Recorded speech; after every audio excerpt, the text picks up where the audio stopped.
Bismillahirrahmanirrahim. Assalamualaikum Ibu Ayah. Saya Teacher Nana. Terima kasih sudi bersama saya sebentar ya. Saya akan berkongsi maklumat penting untuk pembukaan tadika semula. Sebelum memulakan operasi, tadika sebenarnya sudah menjalankan meja disinfection dan diminta semua pelajar mengisikan borang akuan pengisytiharan kesihatan secara online. Semasa operasi, beberapa SOP telah dikemas kini mengikut peraturan yang telah ditetapkan oleh pihak KPM. Antaranya, SOP memasuki tadika, SOP semasa di tadika, SOP pembelajaran di tadika, SOP waktu makan, mandi dan tidur. Pertama, SOP sebelum hantar ke tadika. Ibu ayah perlu memastikan anak sihat untuk ke tadika, siap mandi, berpakaian bersih, lengkap dengan memakai face mask dan perlu membawa botol air. SOP kedua, SOP sebelum memasuki tadika.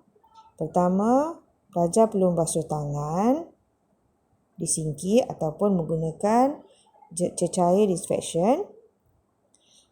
Kedua, teacher akan mengambil suhu. Jika suhu okey, pelajar dibenarkan masuk, dan jika suhu melebihi 37.5 darjah Celsius, pelajar perlu pulang bersama ibu bapa.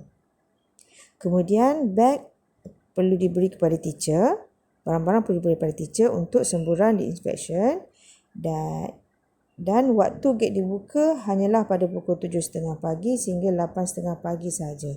Minta kerjasama ibu bapa untuk memastikan anak-anak hanya diantar pada waktu ini kerana pelajar-pelajar akan dipecahkan dalam kumpulan yang kecil dan semua teacher akan berada dalam kumpulan pelajar-pelajar. Ini pula adalah pelan aliran pelajar dan penjaga semasa menghantar. Seterusnya, SOP semasa di tadika. Premis mestilah bersih dan mengamalkan penjarakan sosial. Perlu membuka tingkap untuk aliran udara. Teacher akan merekodkan suhu pelajar. Jika lebih dari 37.5 darjah Celsius, ibu ayah perlu mengambil pulang pelajar. Sementara itu, pelajar akan dikuarantin dalam pejabat.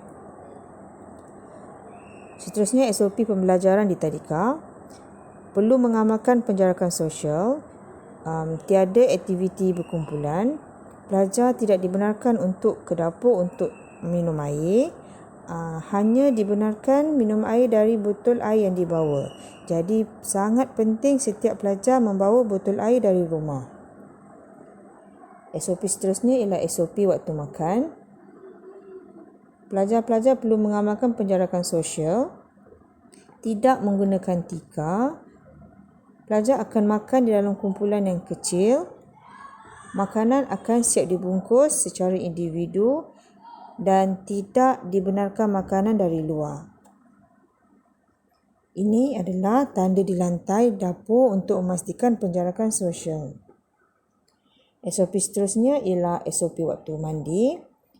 Mengamalkan penjarakan sosial, pelajar perlu mandi seorang demi seorang dan perlu membawa beg plastik ataupun beg baju kotor untuk memasukkan baju kotor.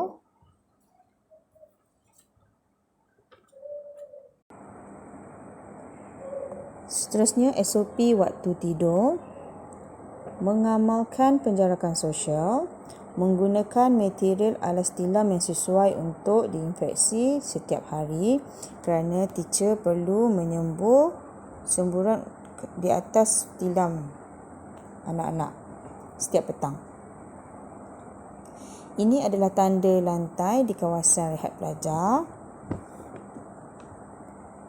Untuk pembersihan di tadika, tadika akan membuat infeksi setiap hari terutama objek atau tempat yang sering disentuh pelajar. Contohnya tombol pintu, rel tangga, sinki, kepala paip, pemegang flas, tandas, meja, kerusi dan alatan pembelajaran. Ini ialah pembersihan setiap hari di dalam kelas. Ini ialah pembersihan setiap hari di dapur dan assembly area. Ini ialah pembersihan setiap hari di pintu masuk dan tangga, terutama rail. Dan ini ialah pembersihan berjadual di seluruh premis menggunakan semburan diinfeksi TCCA yang mendapat kelulusan KPM. KKM. Untuk peringatan, setiap pelajar perlu memakai face mask, perlu membawa botol air dari rumah. Pelajar tidak perlu membawa beg. Pelajar tidak dibenarkan membawa makanan dari luar. Pelajar tidak boleh membawa barang peribadi kecuali pelajar-pelajar daycare. Akhir kata, welcome back Amazing Seed. Assalamualaikum.